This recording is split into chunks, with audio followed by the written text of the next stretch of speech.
ازيكم يا حبايبي؟ عاملين ايه؟ يا رب دايما تكونوا بخير واحسن حال. وحشني جدا جدا من الفيديو اللي فات. موعدنا النهارده كده مع فيديو جديد، وهيكون فيديو ميزانية شهرية. زي ما انتوا طلبتوا معايا كده، كان جالي كده كذا تعليق عن ان هما ميزانيتهم في الشهر 2000 جنيه بس، برضو للاكل والشرب فقط لا غير.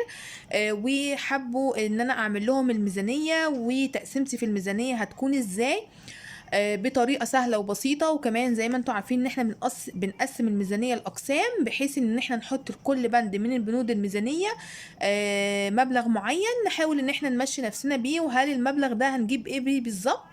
ده اللي احنا هنشوفه ان شاء الله مع بعض في الفيديو.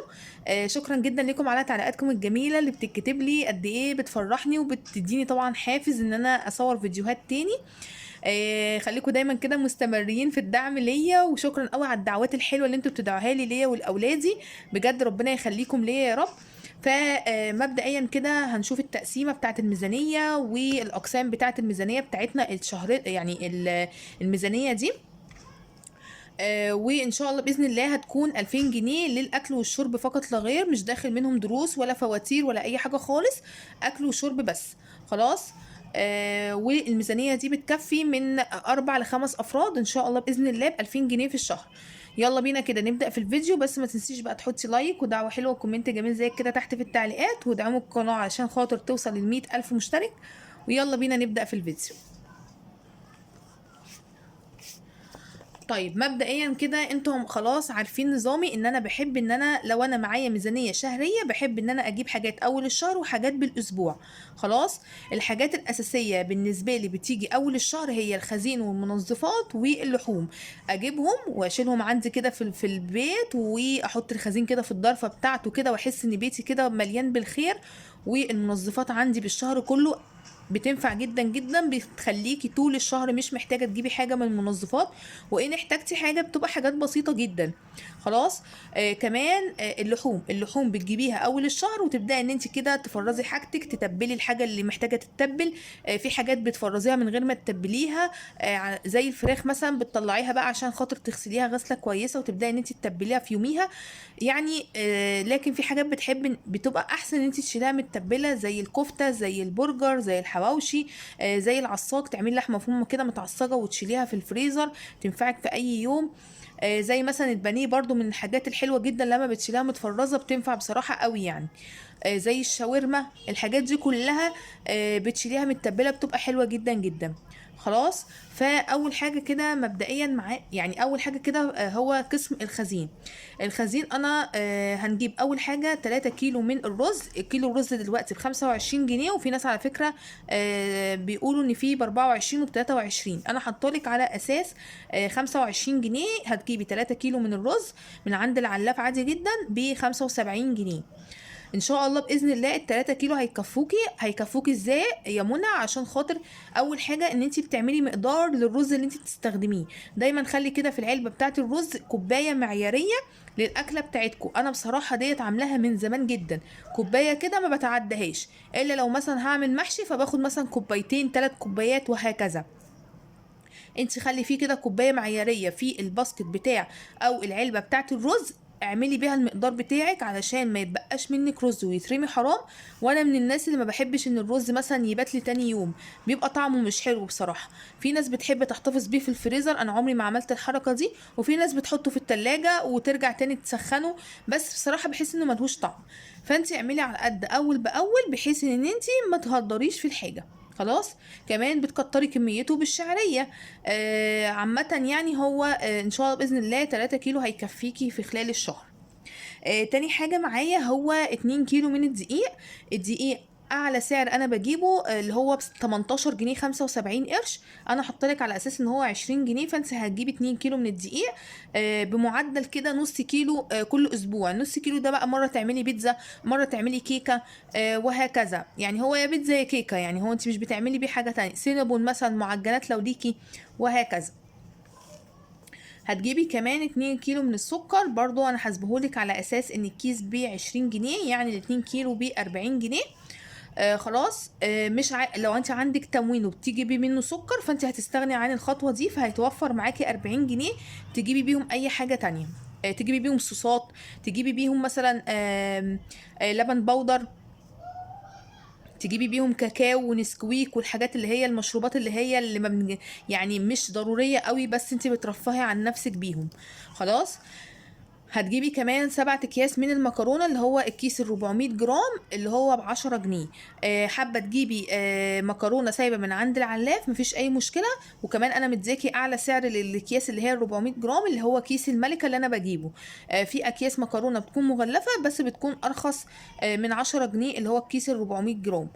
فانتي بقى معاكي 70 جنيه تصرفي فيهم زي ما انت عاوزه، بس من ضمنهم الشعريه واللسان العصفور، وباقي بقى كمليه اشكال مكرونات من اللي انتوا بتحبوها. وكل شهر ممكن تجددي في الاشكال بحيث ان انت ما تمليش من نوع مكرونه معين. لو انتي وصلتي معايا لحد هنا ما تنسيش تحطي لايك ودعوة حلوة. ويا جماعة مش عايزة تعليقات سلبية، الحمد لله الحمد لله الميزانية بتاعت ال 2200 عجبتكم جدا جدا. انا نفسي استغربت ازاي طلعت ميزانية بالحلاوة دي اللي هو شاملة كل حاجة، والحمد لله بالمبلغ ده برضو يعتبر 2200 جنيه، مش مبلغ كبير. خلاص. انا بحاول على قد ما اقدر ان انا افيدك يعني بالتجارب اللي انا مريت بيها. وكمان الحمد لله ما جاليش اي تعليق سلبي على الميزانية الحمد لله. فيا رب ده كمان الفيديو ده ما يجيليش اي تعليقات سلبية. خلاص. طيب بعد كده في ايه؟ في زيت وسمنه، وكنت قلتها في الميزانيه بتاعه ال 2200. انت مره هتجيبي ازازه زيت وعلبه سمنه، الشهر اللي بعده لو انت عايزه تجيبي قالب زبده، الشهر اللي بعده مثلا تجيبي ازازتين زيت، وهكذا. شوفي اكتر حاجه انت محتاجاها ايه وهتبداي ان انت تجيبيها في خلال ال 100 جنيه من يعني في حدود ال 100 جنيه. هتجيبي كمان بقى بقوليات وتوابل في حدود ال50 جنيه. ايه يا منى ال50 جنيه دي قليلة؟ انا عارفة والله انها قليلة، بس حسب الميزانية احنا بنمشي بميزانية معينة. ما ينفعش ان احنا نيجي على بند على حساب بند تاني. علشان خاطر الميزانية تكون معاك متكاملة وشاملة كل حاجة، لازم ان احنا هنمشي نفسنا في حاجات معينة كده في الميزانية على القد. البقوليات حاولي تجيبي من الحاجة مثلا يعني مش تقولوا له عايزه ربع وعايزه نص، لا ممكن تقولوا له عايزه ب10 جنيه مثلا. فاصوليا 10 جنيه، لوبيا، وهكذا. التوابل هاتي ب5 جنيه. لو في علافين تعرفيهم بيدوكي ب3 جنيه هاتي ب3 جنيه. بس غالبا كده ما بقاش في علاف بيدي ب3 جنيه، اقل حاجه 5 جنيه.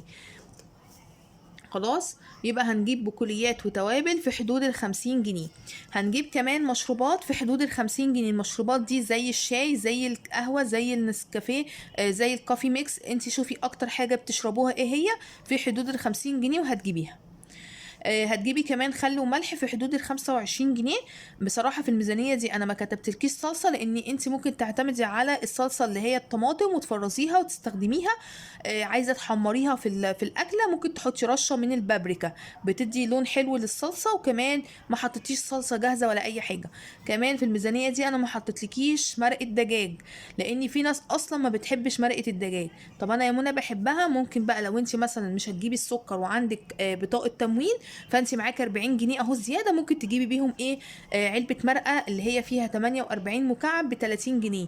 عايزه تجيبي اللي هي الصغيره اللي بيبقى فيها 8 مكعبات دي مفيش مشكله، وتجيبي بقيتهم صلصه. يعني انت بقى اللي بتقدري تتحكمي هتجيبي ايه ومش هتجيبي ايه. طيب الخزين ده كله كلفني كام؟ 450 جنيه للشهر كله، وان شاء الله باذن الله عندك كل الاساسيات اللي ممكن تحتاجيها. هنيجي لتاني حاجه، المنظفات انا حاطالك 150 جنيه.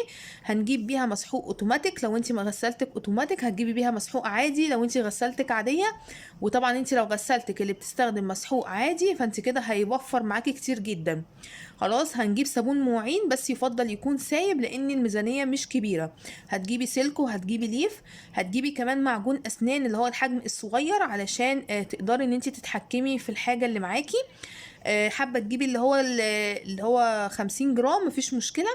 هتجيبي كمان شامبو، ويفضل انت تجيبيها اكياس علشان بتكون موفره، وفي نفس الوقت بصراحه يعني بتستخدمي الكيس وخلاص ما بتهدريش في الكميه.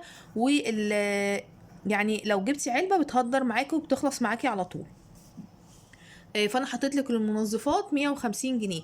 يبقى كده الخزين والمنظفات اول الشهر هتجيبيهم بكام؟ ب600 جنيه. خلاص. وتكوني بقى شلتي من عليكي مسؤولية الخزين والمنظفات وخلاص كده. شال من عليكي عبء كبير يعني. طيب تاني قسم معانا هو اللحوم. اللحوم برضه انا حطيت لها كام؟ حطيت لها 600 جنيه. ال 600 جنيه دول هتجيبي بيهم ايه؟ هتجيبي اول حاجه كيلو بانيه. عايزه اقول لكم ان البانيه رخص بقى ب 150 جنيه عندي في السوق. فانت هتجيبي كيلو بانيه وهتتبليه وتقسميه حسب عدد افراد الاسره، حسب اكلتكم، على 3 مرات، على مرتين، على 4، حسب ما انت عاوزه. هتجيبي كمان كيلو مفروم ب200 جنيه، ودي اللحمه المفرومه المجمده اللي هي عند بتاع الراجل بتاع المجمدات، لان اللحمه المفرومه البلدي سعرها غالي في الميزانيه دي. فانت هتجيبي كيلو لحمه مفرومه ب200 جنيه، برضه هتقسميها وتعملي كل التفريزات بتاعتك من الكيلو دوت على 4 مرات او على 3 او على 2 حسب ما انت عاوزه. خلاص. طيب هنجيب فراخ مشكله ب150 جنيه. الفراخ المشكله ديت اللي هي مثلا اوراك، كبد وقوانص، اجنحه، الثلاث حاجات دول هتشكلي من ال150 جنيه حسب بقى ما يجيبوا، وحسب الكمية اللي هتجيب بيها ال150 جنيه دول. خلاص. حتى لو هتجيبي مثلا بال150 جنيه دول كلهم مثلا وراك، هتجيبي مثلا 2 كيلو من الوراك. الوراك دلوقتي سعرها الكيلو ب73 جنيه، يعني قولوا مثلا 75، يعني هتجيبي 2 كيلو من الوراك. خلاص. حابة تجيبي كيلو من الوراك ب75 جنيه، وال75 جنيه التانية تجيبي مثلا نص كبد وقوانص ونص أجنحة. أنا بصراحة مش عارفة الأسعار ايه بالظبط، بس هيبقى برضو في الحدود ال150 جنيه. طيب لحمه او سمك ب100 جنيه. هتقولي لي هو في لحمه يا منى ب100 جنيه؟ ما انا هقول لك بقى. انتي ممكن شهر تجيبي كيلو لحمه مفرومه ب200 جنيه. الشهر اللي بعده لو انت عندك حاجات في الفريزر من اللحمه المفرومه، فانت هتستغني عن اللحمه المفرومه الشهر ده، وهتجيبي مكانها مثلا نص لحمه قطع بلدي ب150 جنيه. انا عندي اللحمه البلدي ب310 هنا في المنطقه اللي انا فيها. يعني مثلا هتجيبي في حدود نص كيلو مثلا، تاكلوها كده يعني من وقت للتاني، وهيبقى معاكي في حدود 100 150 جنيه. ليكي بقى حرية التصرف، تجيبي بيها أكلة سمك مثلا، تجيبي مثلا في حدود ال2 كيلو من السمك البلطي، أو مثلا تجيبي نص نص كبدة، كيلو سمك. يعني انت بقى بتظبطي الدنيا بقى ايه في حدود ال600 جنيه دول. كل شهر حاولي تنوعي بحيث ان انت يبقى كل شهر مختلف عن اللي قبله. هنيجي بقى للحاجة اللي بعد كده. الحاجة اللي بعد كده احنا خلاص جبنا اللحوم ب600، وجبنا الخزين والمنظفات ب600. 600 و600 يعني 1200. هيتبقى معاكي من ال2000 800 جنيه. طيب ال800 جنيه دول هتعملي بيهم ايه؟ هو ده مصروف الاسابيع بتاعتك. كل اسبوع 200 جنيه. طبعا انت بقى جبتي اللحوم وخلاص، وجبتي الخزين والمنظفات وخلاص وخلصتي منها. كل اسبوع هتنزلي بال200 جنيه دول. هتجيبي خضار في حدود 70 جنيه، هتجيبي فاكهة في حدود 30 جنيه، هتجيبي حاجات للعشاء وللفطار في حدود 100 جنيه. طيب اول قسم معانا الخضار 70 جنيه دول. انت طبعا هتكوني كاتبه كل احتياجاتك وكل الحاجات الكميات اللي انت محتاجاها من الخضار، اللي هو الاساسي زي الطماطم، البطاطس، البصل، الفلفل، الخيار، الليمون. معاكي 70 جنيه. هتعملي ايه؟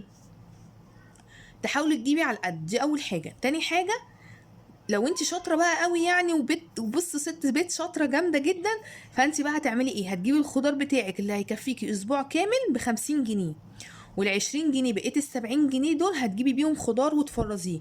فانت كده بالنسبه لك معاك كل اسبوع 20 جنيه للتفريزات، هتجيبي بيها خضار وتفرزيه. ال20 جنيه ديت هتشوفي ارخص خضار موجود في السوق، وهتبداي ان انت تجيبي منه وتفرزيه. بالتالي انت جبتي خزينك اللي انت هتفرزيه، وجبتي كمان خضارك اللي هيكفي معاكي الاسبوع كله. الفاكهه 30 جنيه. هتجيبي صنف واحد بس من الفاكهه، لان الفاكهه دلوقتي بقت غاليه جدا. خلاص. هتجيبي صنف واحد بس، يا اما تيجي مثلا اسبوع تاني هتجيبي بيه حلويات، فانت يبقى انت كده معاكي 30 جنيه، اسبوع فاكهه واسبوع حلويات. ال100 جنيه بتاعت العشاء هتجيبي بيها بيض، هتجيبي بيها جبنه، هتجيبي بيها مربى، هتجيبي حلاوه، عايزه تجيبي لبن، عايزه تجيبي زبادي. المهم ان انت ما تتعديش ال100 جنيه. خلاص. دي كده كانت تقسيمة الميزانية، ويا رب يكون الفيديو النهاردة عجبكم، استفدتوا من الفيديو حتى لو بمعلومة بسيطة. وده كده شكل الميزانية بتاعتنا. جبنا كل حاجاتنا أول الشهر والحمد لله مرتاحين وعندنا راحة بال، وما صرفناش الفلوس كلها أول الشهر وقعدنا باقي الشهر مفلسين. لأ، احنا صرفنا يعتبر 3/4 يعني قولوا يعني اكتر من النص حاجات بسيطة. جبنا بيها كل حاجات في البيت، اللحوم والخزين والمنظفات. وال800 جنيه هنخلي كل اسبوع 200 جنيه، ناخد كل اسبوع اول اسبوع ناخد ال200 جنيه وننزل نجيب بيها الحاجات، وقبل ما ننزل نكتب ورقة وقلم بالحاجة اللي احنا محتاجينها واللي احنا عاوزين نجيبها. خلاص. ده كان فيديو النهاردة، يا رب يكون عجبكم واستفدتوا منه. ما تنسوش بقى تحطوا لايك ادعموني عشان اوصل ل100 ألف مشترك. اشوفكم على خير، مع السلامة.